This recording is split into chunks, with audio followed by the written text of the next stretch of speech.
Hi friends, welcome back to Nagas kitchen. இன்றைக்கி நம்ம கிச்சனில் நம்மக்கிட்ட இருக்கிற காய்கறிகள் சேர்த்து ஒரு அருமையான வெஜ் குருமா ப்ரிப்பரேஷன் இன்றைக்கி உங்களோட நான் ஷேர் பண்ணிக்க போகிறேங்க. இந்த குருமா பார்த்திங்கன்னா பூரி அண்ட் சப்பாத்தியோட சைடிஷாக வச்சு சாப்பிட்றதுக்கு ரொம்பவே அருமையாக இருக்கும். வாங்க எப்படி பண்ணுறதுன்றதை பார்க்கலாம்.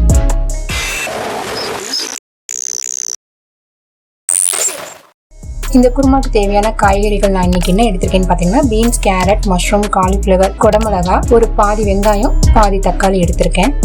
இப்போ தேங்காய் அரைக்கிறதுக்கு என்ன தேவை அப்படின்றத பார்த்துக்கலாம். 2 ஸ்பூன் தேங்காய் போட்டிருக்கேன்.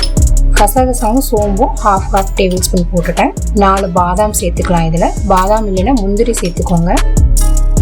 ஒரு பேன் ஹீட் ஆனது கொஞ்சமாக எண்ணெய் சேர்த்துட்டு நம்ம தாளிக்கிற பொருள் எல்லாம் இதில் சேர்த்துடலாம். ஏலக்காய், பட்டை, கிராம்பு, கல்பாசி சேர்த்துருக்கேன்.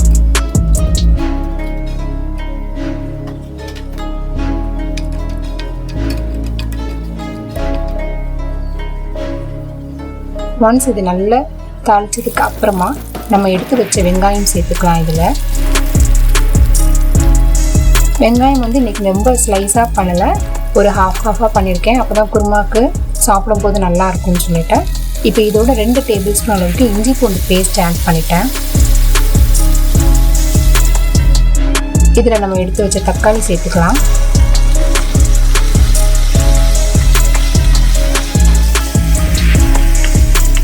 இந்த குருமாவுக்கு தேவையான உப்பு இதில் எப்பயே நான் சேர்த்துட்டு நல்லா கலந்து விட்டுக்கலாம். அதுக்கப்புறமா நம்ம எடுத்து வச்ச காய்கறிகளை 1 by 1 நம்ம சேர்த்துக்கலாம். இதோட இப்போ உருளைக்கிழங்கும் நான் ஆட் பண்ணிக்கிறேன். உருளைக்கிழங்கு ஃபஸ்ட்டே கட் பண்ணி வச்சிட்டோம்னா கருப்பாயிடுன்றதுனால நான் சேர்க்கும் போது தான் எடுத்திருக்கேன். இதோட ஒரு உருளைக்கிழங்கு மட்டும் க்யூப் சைஸில் கட் பண்ணி ஆட் பண்ணியிருக்கேன். இதோட ஒரு 1/4 டீஸ்பூன் மஞ்சள் தூள் சேர்த்துட்டு நல்லா கலந்து விட்டுக்கலாம். இதே குருமாவை நீங்கள் காய்கறிகள் கம்மியாகவும் சேர்த்து வைக்கலாம், அதுவும் நல்லாயிருக்கும். இப்போ இதில் கொஞ்சமாக தண்ணி தெளிச்சிட்டு ஒரு 2 நிமிஷம் மட்டும் சிம்மில் வச்சு கொஞ்சம் வேக வச்சுக்கலாம். இப்போ பார்த்திங்கன்னா 2 நிமிஷம் நல்லா ஒரு கால்வாசி குக் ஆகிருக்கு. இதோடு நம்ம இப்போ ஸ்பைசி ஐட்டம் சேர்த்துக்கலாம். 1 டேபிள் ஸ்பூன் மிளகாய் தூள், 1 டேபிள் ஸ்பூன் மல்லித்தூள், ½ டேபிள் ஸ்பூன் சோம்பு powder, ½ table spoon garam masala powder. இதை நல்லா சேர்த்து நல்லா கலந்து விட்டுக்கலாம். இந்த மசாலாவோடு சேர்ந்து இந்த காய்கறிகள் எல்லாம் ஒரு 2 நிமிஷத்துக்கு குக் ஆகும் போது அதோட ஸ்மெல் நல்லா இருக்கும். இப்போ இதை நல்லா கலந்து விட்டுட்டு ஒரு லிட்டு போட்டு க்ளோஸ் பண்ணி ஒரு 2 மினிட்ஸ் மட்டும் நம்ம சிம்மில் விட்டுக்க போகிறோம். இப்போ 2 மினிட்ஸ் நல்லா சிம்மில் விட்டு எடுத்தாச்சு. இதுக்கப்புறமா 1 டேபிள் ஸ்பூன் அளவுக்கு தயிர் ஆட் பண்ணிக்கிறேன்.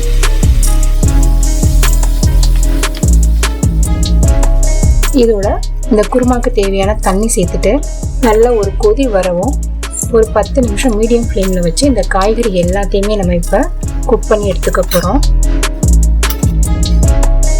10 நிமிஷம் கழிச்சு காய்கறி எல்லாமே நல்லா வெந்துருச்சு. வெந்ததுக்கு அப்புறமா நம்ம ரெடி பண்ணி வச்சு அந்த கோகனட் பேஸ்ட்டை இதோட சேர்த்து நல்லா கலந்து விட்டுக்கலாம்.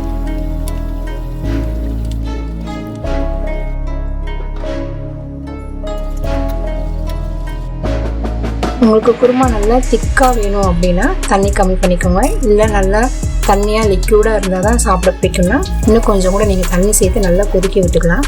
இந்த மாதிரி ஒரு கொதி வரவும் ஒரு 10 நிமிஷம் நல்லா கொதிக்க விட்டுட்டோம்னா போதும், நம்மளோட ஈஸியான வெஜ் குருமா ரெடி ஆகிடும்.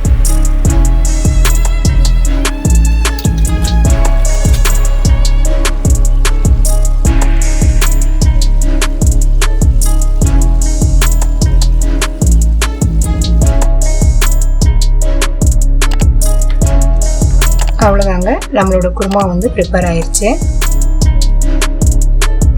நீங்களும் இந்த மெத்தட்லேயே ட்ரை பண்ணி பாருங்கள். ஓகே ஃப்ரெண்ட்ஸ், இன்றைக்கி நம்ம சேனலில் உங்களோட ஷேர் பண்ணிக்கிட்டு இந்த வீடியோ உங்களுக்கு பிடிச்சிருக்குன்னு நான் நினைக்கிறேன். இந்த வீடியோ உங்களுக்கு பிடிச்சிருந்தா நம்ம சேனலுக்கு ஒரு லைக் கொடுங்க, உங்கள் ஃப்ரெண்ட்ஸோட ஷேர் பண்ணிக்கோங்க. மறந்துடாமல் நம்ம சேனலை சப்ஸ்கிரைப் பண்ணிக்கோங்க. தேங்க்யூ.